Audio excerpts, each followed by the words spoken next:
Hello and welcome to The Food Chain from the BBC World Service with me, Ruth Alexander. In this episode, we're asking, should you eat breakfast? And if so, what? Joining me is Courtney Peterson, a researcher in intermittent fasting and Associate Professor of Nutrition at the Harvard T.H. Chan School of Public Health in the US. It's great to be here. Thanks for having me. Also, Professor Alexandra Johnstone, nutrition scientist based at the Rowett Institute at the University of Aberdeen in Scotland. Hi Ruth, thank you for inviting me to join you today. And Marianela Herrera, an Associate Professor at Central University of Venezuela and visiting lecturer at Framingham State University in the US. Thank you for having me. This is a great opportunity. Thank you. So, I have to, of course, start by asking you each, what did you have for breakfast today? I had a very standard breakfast.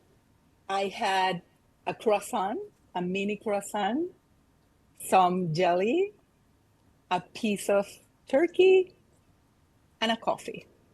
That's what I had. That sounds very nice and a step up from my whole wheat cereal with milk and a coffee.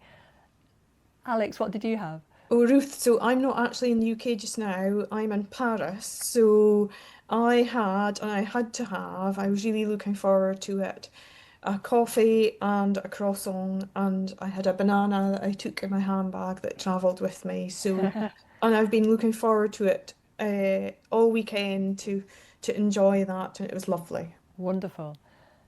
Courtney? I had a giant fruit smoothie with bananas, a little bit of almond milk, an orange, strawberries, and some protein powder. Is breakfast the most important meal of the day, or is that a myth? Yeah, so we've had a lot of exciting research over the past 20 years, and I'd say we've learned the important finding that not only what you eat and how much you eat, but when you eat matters. And we sort of learned that there are three core principles that really matter. So the first is, how long do you fast each day? And the idea is that we need a longer fasting period each night. Just like we need a period to sleep, to rest and repair, we need a longer fasting period to rest and repair. And through my and others' research, we found that typically fasting for 16 hours of the day can improve health. Does that mean it could be a good idea to skip breakfast then? Not necessarily, but skipping breakfast may not be as bad as you think. It sort of depends what you do with dinner. And I can come back to that. So the second principle we've learned is the time of day that you eat matters, where it's better to eat earlier in the day. So again, this suggests that breakfast actually is really important because we find your metabolism is higher earlier in the day, and that's due to the circadian system, or your body's internal biological clock. And the sort of third principle we've learned is having meals at consistent times of the day really matters, because your body adapts to what you do on a habitual basis. So eating at consistent times, your body's not confused, and it can start timing its internal metabolism to match that. So you can kind of mix and match these principles. So if you eat earlier in the day and do intermittent fasting, that's sort of the best. But you can potentially skip breakfast and get some benefits, but it's probably better to eat breakfast earlier in the day if you can. What are the benefits of having an early breakfast? And like, how early? So your body has this internal biological clock known as the circadian system that makes you better at doing different things at different times of the day. So for instance, in most people, they have their best blood sugar control in the mid to late morning. So that's going to be around sort of between maybe about 10 a.m. to noon time. And so if you can eat a large breakfast in the morning, and or I would even say a large lunch in the morning, your body's going to be better at metabolizing that food. And what that means is your body's going to actually, your blood sugar levels won't spike as high. You might burn slightly more fat. You might burn slightly more calories from eating earlier in the day. Whereas if you eat most of your food later in the day, your metabolism is actually slower later in the day. So for instance, if you ate the same, bowl of ice cream in the morning, the afternoon, in the evening, your blood sugar levels will spike significantly higher in the afternoon and the evening. So as much as possible, it is better to eat earlier in the day. And one last tidbit in that area, which is when it really starts getting dark outside and your body starts releasing the sleep hormone melatonin, that actually quite dramatically raises blood sugar levels. I have something to add to that. Marianela? Because it's very interesting. Courtney is recommending, in fact, that we eat as early as possible, and but think how important has been historically eating an early breakfast for the workers. In ancient times, breakfast was developed, in fact, to nurture those agricultural workers that had to start very early in the morning. So they felt that with breakfast, that would be better. And they could have a better and improved jobs across the day, more effective, even more alert across the journey. So that's very interesting, I find. So people's, even before scientists came along and studied what was going on inside our bodies, people just knew that they needed a hearty meal in the morning to set them up for a day's work. And if you skip breakfast, what health problems can arise, Alex? I think it's, first of all, I want to say that there is no universal definition of what is considered to be a nutritional breakfast. So to summarise that, this is the working definition that I use. It's the first meal of the day that breaks the fast after the longest period of sleep and consumed within 2 to 3 hours of waking. So that gives quite a large scope, doesn't it, for people to achieve that. Now, breakfast skipping is interesting because my own work would tend to suggest, and that sort of observational large-scale epidemiological studies would also support this, that people who have a regular breakfast are actually leaner, and my own work would tend to suggest that having your largest meal of the day in the morning period gives you a much better appetite control, which then means it's much easier to control food intake later in the day. So really, I am supporting the meme, breakfast like a king and dine like a pauper. So for you then, breakfast is the most important meal of the day. So it's really important, particularly for people who are trying to maintain a healthy weight and people who are trying to lose weight. And I think one positive message from the work that I've done is that the time of day does not, from our own work published in Cell Metabolism, tend to influence energy metabolism. We looked at large morning eaters and large evening eaters and tried to look at whether it impacted on metabolism and energy balance, and we found that weight loss was identical between the groups. Now that is a really important message because we see that around 30 to 40%, depending on which country you're based, of the population are going to be involved in shift work, who are not able to comply to that advice that Courtney just shared about when to eat during the light cycle and to sleep when it's a dark cycle. So that's actually a really positive message to share, that it doesn't matter what time of day for losing weight. That flies in the face, isn't it, of some of the evidence you were talking about, Courtney, that actually eating earlier tends to be better for your health? Not necessarily. So I wouldn't quite agree with that. So I actually agree with almost everything Alex says, perhaps everything. So she's done really phenomenal area in this research in this work, and there's actually been some fantastic studies out of Israel testing the old adage of eating breakfast like a king, lunch like a prince, and dinner like a pauper. And those studies do report that when people eat most of their calories for breakfast, they do lose more weight. It lowers their blood sugar levels. It lowers their blood pressure. And the fascinating thing is, in women, it even improves fertility, which I think is absolutely amazing. And what we've learned now is some of these same genes and proteins in our body that produce these circadian rhythms are also involved in rhythms that are longer and shorter than 24 hours. And one example of that is actually the menstrual cycle. So by optimizing our circadian rhythms, we may also be improving, the menstrual cycle, men and women's hormones, and so forth. So we definitely, I think there is, by and large, there have been meta-analyses finding that eating early in the day does help for weight loss. Now, in the field of intermittent fasting, interestingly, we find that if people eat in an 8-hour period, regardless of what time of day that 8-hour period is, they lose weight too. And you might say, but didn't you just say you need to eat earlier in the day? But the interesting thing is this is where you go back to those 3 core principles. So if you also have a longer fasting duration, you can still get benefits for weight loss. And so there are a lot of people who like to do intermittent fasting by skipping breakfast, and they still eat dinner at a relatively early time. So if you're doing that, say if you're skipping breakfast, starting to eat at 12, and then stopping eating at 8 p.m. or I guess you'd call that is that 2000 hours military time, that you can still lose weight. And it's about the same, roughly the same size and effect. So we're not talking about dramatic. You're going to smash all your weight loss goals. But we're talking about losing maybe an extra 2 pounds a month, or about 1 kilogram a month, or about 1% of your body weight a month. So both of these things are true.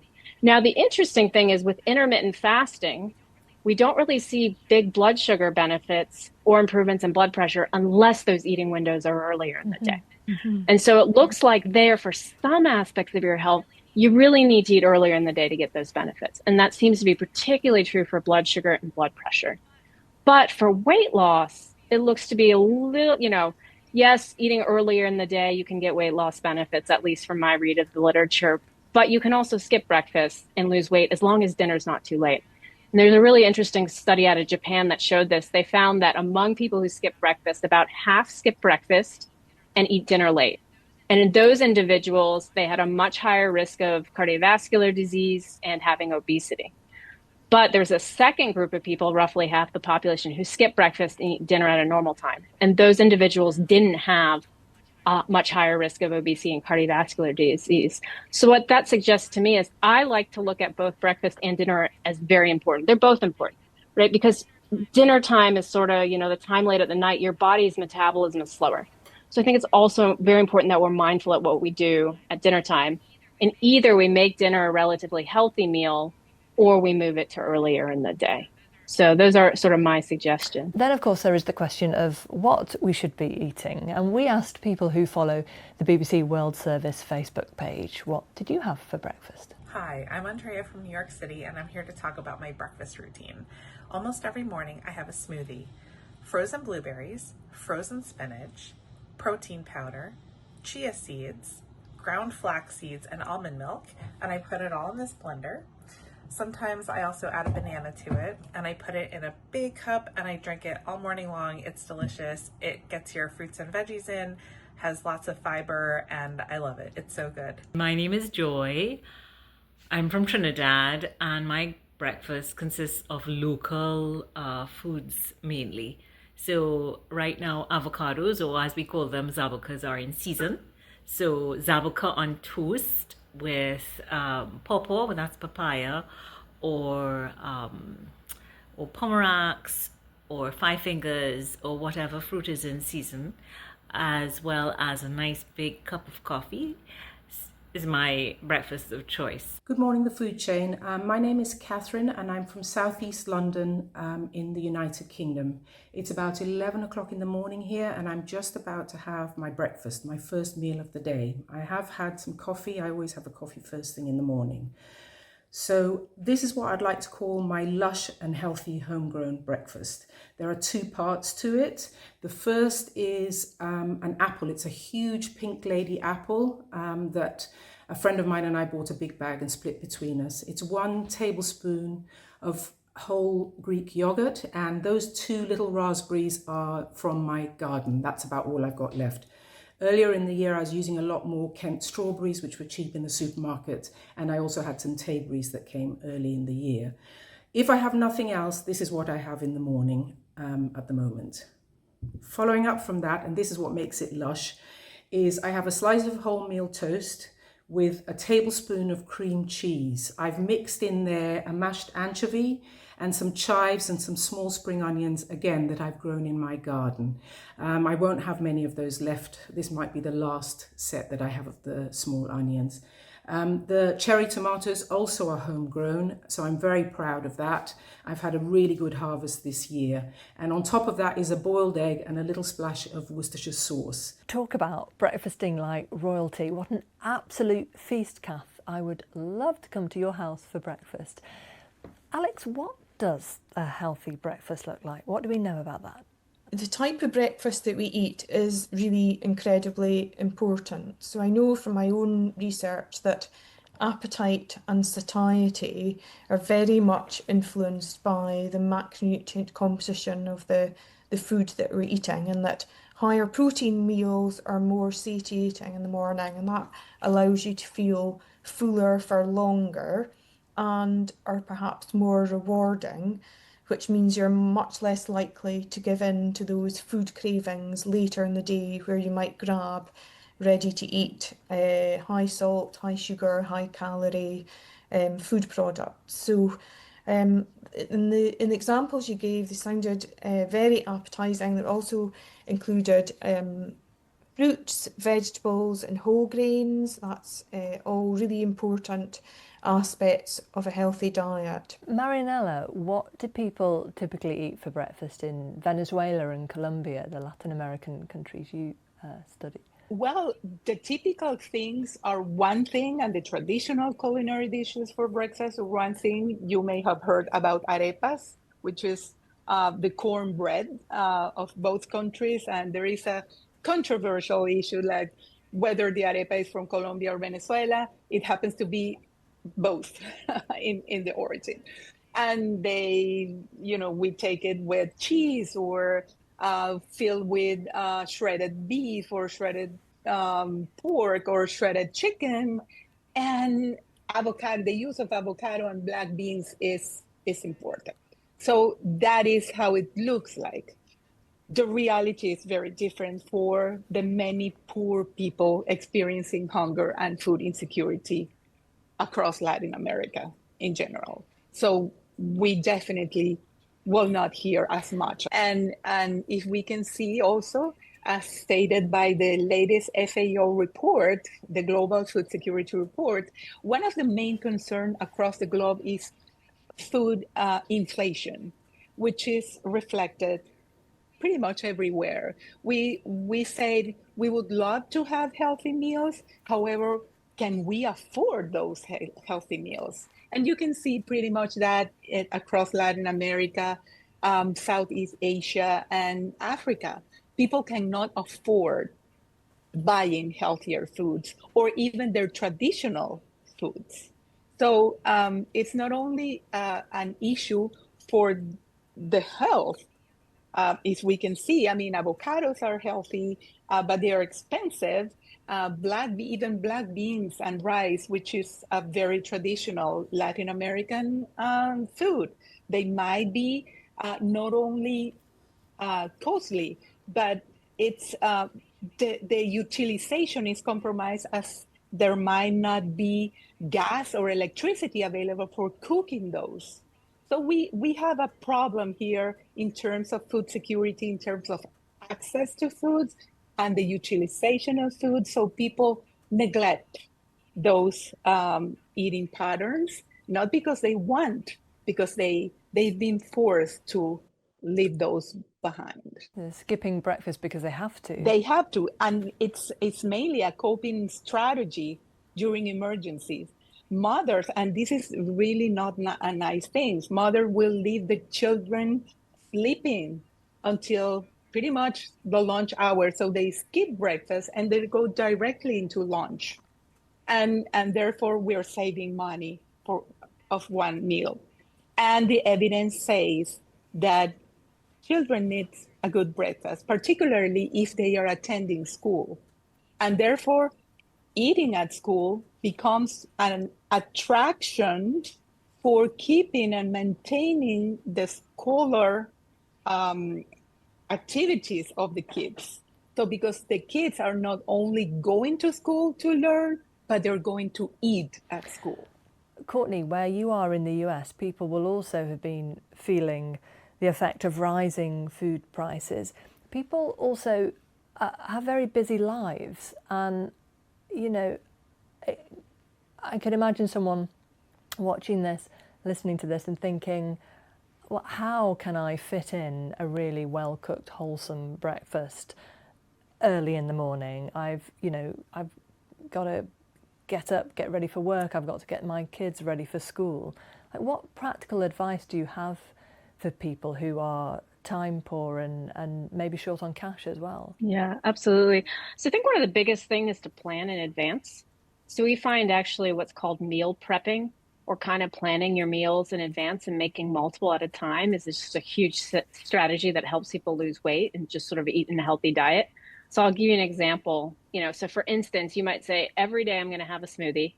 Now, what you eat every day might vary. Maybe some days you'll throw in banana, some days you might throw in, I don't know, pineapple or something like that.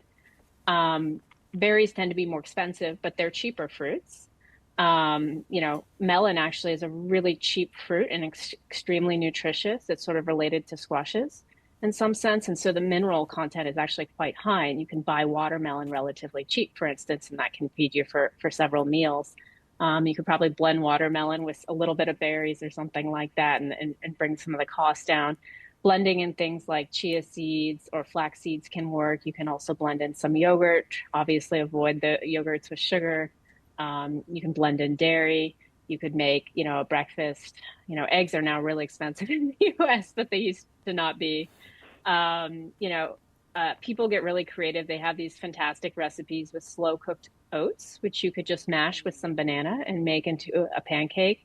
You could add a little bit of protein powder to that too, to get some of the benefits that Alex has talked about. We've talked about the cognitive benefits and the health benefits. Is there also a general well-being benefit to taking the time to sit down and have your breakfast? We have a wonderful study that we did several years ago in Venezuela when we implemented in a couple of family low-income setting families, we implemented the benefits of sharing family meals at the time of breakfast. And we saw an extended benefit, not only in terms of nutrition, the kids were more alert while they arrive at school and so on. We have all these parameters being measured, but the interaction within the family was way better. Communication with parents were very, very, way much better compared to the group that didn't implement the breakfast as such at the time. And therefore, we can see all the benefits of family meals. We have seen that for adolescents, and we can see how even 2 or 3 family meals per week will lower the risk of engaging in drugs for adolescents. So that is fabulous. So that it's something that we wouldn't want to miss if we have the opportunity as parents to plan ahead. I have to confess, I am one generally for eating breakfast on the fly, but you have all convinced me to make more time for it, which I think is actually going to have to involve a lifestyle change, going to bed earlier so that I can get up earlier and take my time over it. But thank you to each of our guests. Dr. Marinella Herrera. Thank you very much for having me. I learned a lot in this fantastic discussion. Dr. Courtney Peterson. Thank you so much. This is great. And Professor Alexandra Johnstone. Thank you for having me. Some fantastic discussion today. That's it for this episode of The Food Chain from the BBC World Service. Do please like and subscribe, and why not give the BBC World Service a follow? Happy breakfasting.